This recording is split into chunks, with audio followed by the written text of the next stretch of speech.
ព្រះវិញ្ញាណនៃព្រះដ៏មានព្រះជន្មរស់ទ្រង់ដៅចំណាំទុកព្រះបន្ទូលរបស់ទ្រង់មកក្នុងចិត្តយើងគឺមិនមែនដៅទៅលើបន្ទះថ្មដោយក្នុងសម័យលោកម៉ូសេឡើយគឺនៅក្នុងចិត្តខាងឯរូបកាយសាច់ឈាមយើងវិញដូច្នេះសូមឲ្យព្រះវិញ្ញាណបរិសុទ្ធបានសន្ធិដ្ឋលើបងប្អូនគ្រប់គ្នាបើទ្រង់ប្រើឲ្យយើងធ្វើអ្វីដែលជាការងាររបស់ទ្រង់យើងត្រូវបំពេញថ្វាយទ្រង់តាមព្រះវិញ្ញាណបរិសុទ្ធបណ្ដាលសូមជំរាបសួរបងប្អូនសាជាថ្មីម្ដងទៀតនៅក្នុងសេចក្តីស្រឡាញ់របស់ព្រះយេស៊ូវគ្រីស្ទដែលជាព្រះវិញ្ញាណបរិសុទ្ធបានធ្វើការនៅក្នុងជីវិតយើងរាល់ថ្ងៃយើងជាកូនរបស់ព្រះអង្គ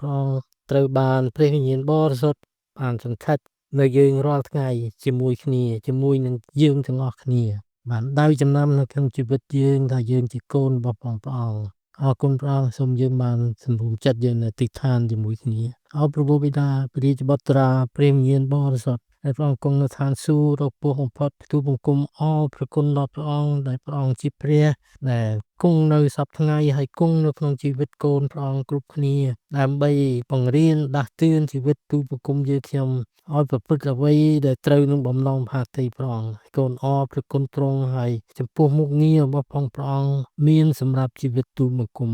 កូនអរព្រះគុណទ្រង់កូនអធិដ្ឋាននៅក្នុងព្រះនាមព្រះយេស៊ូវគ្រីស្ទអាមែនបាទសូមបងប្អូនបានបើកនៅក្នុងគម្ពីររ៉ូមចំពោះ1ខ4តែឯខាងព្រះវិញ្ញាណនៃសេចក្តីបរិសុទ្ធនោះបានសម្ដែងមកយ៉ាងច្បាស់ថាទ្រង់ជាព្រះរាជបុត្រានៃព្រះ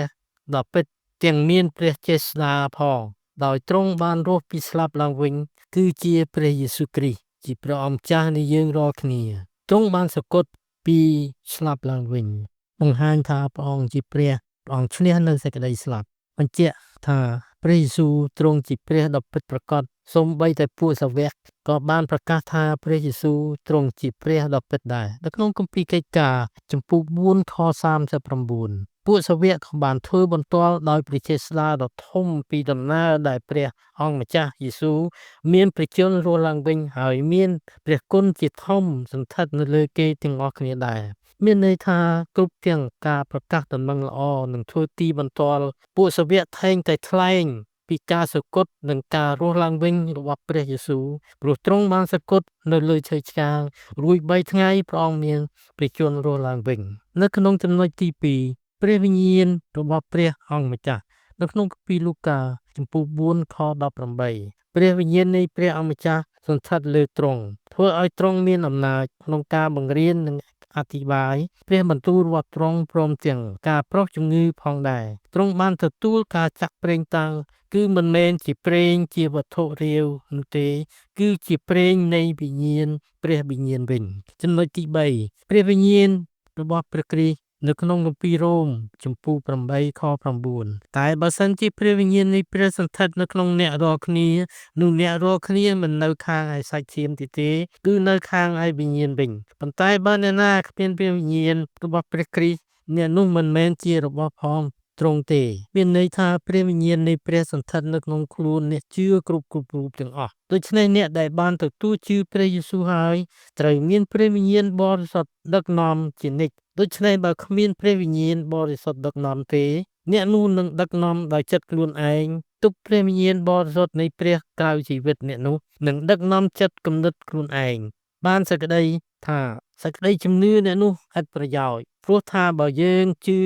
ដល់អង្គព្រះយេស៊ូវក៏មិនត្រូវបោះបង់ចោលអង្គព្រះវិញ្ញាណបរិសុទ្ធដែរព្រោះតួអង្គទាំងពីរគង់សន្ធិដ្ឋនៅក្នុងចិត្តយើងជានិច្ចនៅក្នុងចំណុចទី4ព្រះវិញ្ញាណបរិសុទ្ធរបស់ព្រះយេស៊ូវពីកិច្ចការចំពុះ6ខ7បានជានាំគ្នាចុះទៅហើយស្រុកមីសៀវិញហើយចូលទៅក្នុងស្រុកប៊ីធូនីប៉ុន្តែព្រះវិញ្ញាណនៃព្រះយេស៊ូវមិនអនុញ្ញាតឲ្យចូលទេនិយាយពីស្រុកមីសៀជាខេត្តមួយនៅខាងជើងឈាងខាងលិចនៃទ្វីបអាស៊ីគឺខាងលិចបំផុតតាមបណ្ដោយឆ្នេរសមុទ្រអេជីនចន្លោះស្រុកលីដេនិងស្រុកប៉ូប៉ុនទិសគឺលោកសាវកប៉ូលបានធ្វើដំណើរឆ្លងកាត់ទៅទីនោះដើម្បីបំពេញបេសកកម្មជាលើកទី1របស់គាត់ពាក្យថាព្រះវិញ្ញាណនៃព្រះយេស៊ូវគឺជា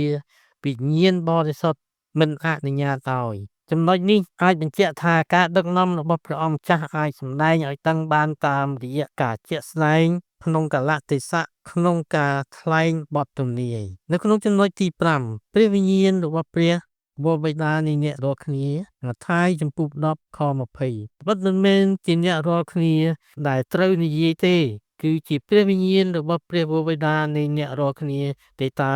ដែលទ្រង់មានបន្ទូលក្នុងខ្លួនអ្នករាល់គ្នាវិញមានន័យថានៅក្នុងចិត្តយើងក្នុងរូបកាយយើងគឺគ្មានកន្លែងណាមួយដែលចន្លោះនឹងមិនមានព្រះវិញ្ញាណបរិសុទ្ធស្ថិតនៅនោះឡើយព្រះអង្គគង់នៅចិត្តយើងបណ្ដាចិត្តយើងឲ្យយើងនិយាយតែអ្វីដែលជាពាក្យសរសើរតម្កើងព្រះដូចព្រះវិញ្ញាណបរិសុទ្ធទ្រង់ក៏បាននិយាយមកកាន់យើងឲ្យយើងបើកចិត្តចំហរងចាំស្ដាប់ព្រះបន្សូរសៀងរបស់ព្រះនិយាយមកកាន់យើងរាល់គ្នាទៅក្នុងចំណុចទី6ជាចំណុចបញ្ចប់ព្រះវិញ្ញាណរបស់ព្រះដ៏រស់នៅក្នុងគម្ពីរករិនថូសទី2ចំពោះ3ខ3ដោយបានសម្ដែងមកច្បាស់ថាអ្នករាល់គ្នាជាសម្បត្តិរបស់ព្រះគ្រីស្ទដែលយើងខ្ញុំបានតែងទុកដោយការងារយើងខ្ញុំមិនមែនសរសេរនឹងទឹកខ្មៅទេគឺនឹងព្រះវិញ្ញាណនៃព្រះដ៏មានព្រះជន្មរស់ក៏មិនមែនលើបន្ទះថ្មដែរគឺនៅក្នុងចិត្តខាងឯសាច់ឈាមវិញមានន័យថាលោកសាវកប៉ូលគឺជាឧបករណ៍ដែលនៅក្នុងព្រះហស្ថព្រះអង្គម្ចាស់មិនមែនសរសេរនឹងទឹកខ្មៅមានន័យថានៅក្នុងសម័យនោះការដែលសរសេរនឹងទឹកខ្មៅនៅលើផ្ទាំងសន្លឹកស្បែកសត្វជៀមឬពពែឬលើกระดาษដែលធ្វើពីដើមប៉ាពីរឹសតែគឺជាការងាយនឹងការហើរពណ៌ហើយរលុបនឹងដូចជានឹងទ្រង់ទ្រាយតួអក្សរណាស់ការចែង